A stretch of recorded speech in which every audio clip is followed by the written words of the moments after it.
नमस्कार दोस्तों।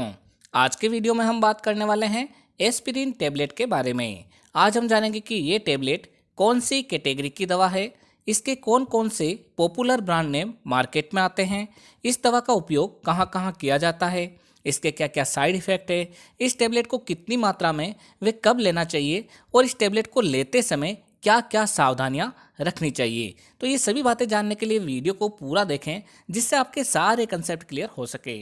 अगर आप चैनल पर पहली बार आए हैं तो चैनल को सब्सक्राइब कर बेल आइकन अवश्य दबाएं, जिससे नई नई जानकारी आपको हमेशा मिलती रहे। तो चलिए यहाँ से आज कुछ नया सीखते हैं।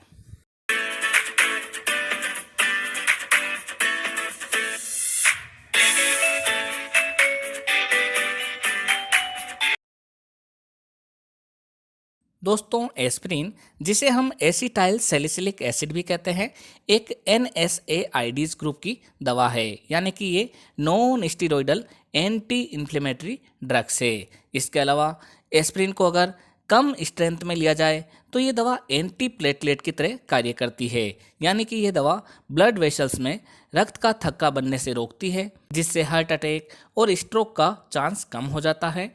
इसके अलावा इसे सूजन व दर्द में भी काम में लिया जाता है। अगर हम एस्पिरिन टेबलेट के स्ट्रेंथ की बात करें तो ये दवा मार्केट में एस्पिरिन 75 मिलीग्राम, एस्पिरिन 150 मिलीग्राम तथा एस्पिरिन 300 मिलीग्राम की स्ट्रेंथ में अवेलेबल है। अब हम बात करते हैं एस्पिरिन टेबलेट के पॉपुलर ब्रांड नेम के बारे में। इसके पॉपुलर ब्रांड नेम है USV लिमिटेड की eco aspirin tablet, Aristo pharmaceutical की daily aspirin tablet, Torrent pharmaceutical की लोप्रिन टेबलेट और माइक्रोलैब्स की एस्का टेबलेट। दोस्तों, इसके अलावा ये 300 मिलीग्राम की स्ट्रेंथ में डिस्प्रिन के नाम से भी मिल जाती है, जो कि एक बहुत ही पॉपुलर ब्रांड नेम है। ये दवा आपके एरिया वाइज व डॉक्टर वाइज अलग अलग ब्रांड नेम से मिलेगी। आप इसकी जेनेरिक फॉर्म यानी कि एस्पिरिन के नाम से आने वाली दवा भी खरीद सकते हैं। जेनेरिक फॉर्म भी उतनी ही इफेक्टिव है जितनी की ब्रांडेड फॉर्म। दोस्तों, एस्पिरिन टेबलेट की लो डोज यानी कि एस्पिरिन 75 मिलीग्राम और एस्पिरिन 150 मिलीग्राम एंटी प्लेटलेट की तरह कार्य करती है। इसी कारण इसका प्रयोग एक्यूट कोरोनरी सिंड्रोम में किया जाता है, जिसके अंदर चेस्ट में दबाव महसूस होना, चेस्ट, आर्म व जबड़े तीनों में एक साथ दर्द होना, सांस लेने में परेशानी होना, ऐसी कंडीशन मरीज में रहती है। तो ऐसी स्थिति में डॉक्टर द्वारा एस्पिरिन टेबलेट को प्रेस्क्राइब किया जाता है।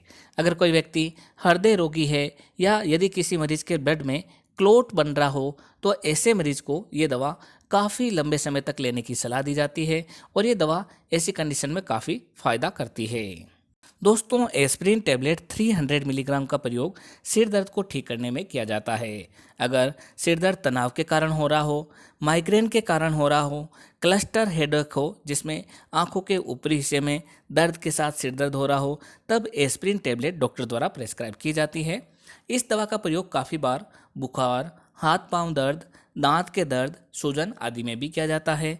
इसका प्रयोग रियूमेटॉइड आर्थराइटिस, ओस्टियो आर्थराइटिस, रियूमेटिक फीवर आदि बीमारियों में भी किया जाता है, जिसमें मरीज की हड्डियों में दर्द रहता है, जॉइंट में बहुत अधिक पेन रहता है, तो उसको ठीक करने के लिए भी ये दवा डॉक्टर द्वारा लिखी जाती है। एस्पिरिन टेबलेट का प्रयोग कावासाकी नामक डिजीज में भी किया जाता है। इसके अंदर ब्लड वेसल्स में इन्फ्लेमेशन हो जाता है, यानी कि खून की नसों में सूजन आ जाती है, जिससे ब्लड फ्लो प्रॉपर तरीके से नहीं हो पाता है, जिसके कारण मरीज के हार्ट पर इफेक्ट पड़ता है। तब ऐसी कंडीशन में भी डॉक्टर द्वारा एस्पिरिन टेबलेट लेने की सलाह दी जाती है। इसके अलावा इसका प्रयोग कोलोरेक्टल कैंसर नामक बीमारी में भी किया जाता है, जो कि गुदा से संबंधित एक कैंसर है और इसमें स्टूल के साथ में ब्लड बाहर आता है। इसमें मरीज का वजन कम हो जाता है, मरीज को थकान रहती है, तब इसके ट्रीटमेंट में भी ये दवा सहायक औषधि के रूप में काम में ली जाती है। दोस्तों, एस्पिरिन टेबलेट को दिन में एक बार खाना खाने के बाद लेने की सलाह दी जाती है। इस दवा को शाम को खाना खाने के बाद लिया जाए तो ये काफ़ी अच्छा फ़ायदा करती है। इसे 24 घंटे में पुनः रिपीट किया जाना चाहिए। ये दवा हार्ट के मरीजों को ओल्ड एज में लंबे समय तक दी जाती है। अगर हम बात करें कि इस दवा को कौन कौन से मरीजों को बिल्कुल नहीं देना चाहिए, तो ऐसे व्यक्ति जो आइबुप्रोफेन या फिर नेप्रोक्सेन से एलर्जिक है उनको एस्पिरिन नहीं लेना चाहिए। एस्पिरिन लेने के बाद में अल्कोहल का सेवन नहीं करना चाहिए। ऐसे मरीज जिनको पेप्टिक अल्सर हो, ब्लीडिंग डिसऑर्डर हो, हीमोफीलिया हो, या फिर ऐसे मरीज जिनको एंटीकोगुलेंट जैसे कि वारफेरिन जैसी टेबलेट चल रही हो, तो उनको भी एस्पिरिन टेबलेट लेने की सलाह नहीं दी जाती है। इसके अलावा अगर आपके कोई माइनर सर्जरी होने वाली है या मेजर सर्जरी होने वाली है और आप ये दवा ले रहे हैं, तो आपको इस दवा के बारे में सर्जन को अवश्य बताना चाहिए। अगर हम एस्पिरिन टेबलेट के साइड इफ़ेक्ट के बारे में बात करें, तो इसकी वजह से स्टोमक में ब्लीडिंग होना और पेट दर्द होना, आहार नाल में जलन होना, कॉन्स्टिपेशन यानी कि कब्ज होना, आंखों में पीलापन और स्किन पर पीलापन आना, कान में घंटियां बजना और इरेगुलर हार्ट बीट होना आदि साइड इफ़ेक्ट रह सकते हैं। अगर इसके अलावा और भी कोई साइड इफ़ेक्ट लगे तो तुरंत इस दवा को बंद कर अपने डॉक्टर की सलाह लेनी चाहिए। तो दोस्तों, ये थी जानकारी एस्पिरिन टेबलेट के बारे में। जब भी कोई दवा लें तो अपने डॉक्टर की सलाह से ही लें। इसी तरीके के वीडियो देखने के लिए हमारे चैनल को सब्सक्राइब कर बेल आइकन अवश्य दबाएं, जिससे नई नई जानकारी आपको सही समय पर मिलती रहे। एक बार फिर मिलते हैं एक नई दवा की जानकारी लेकर एक नए वीडियो के साथ। तब तक के लिए धन्यवाद।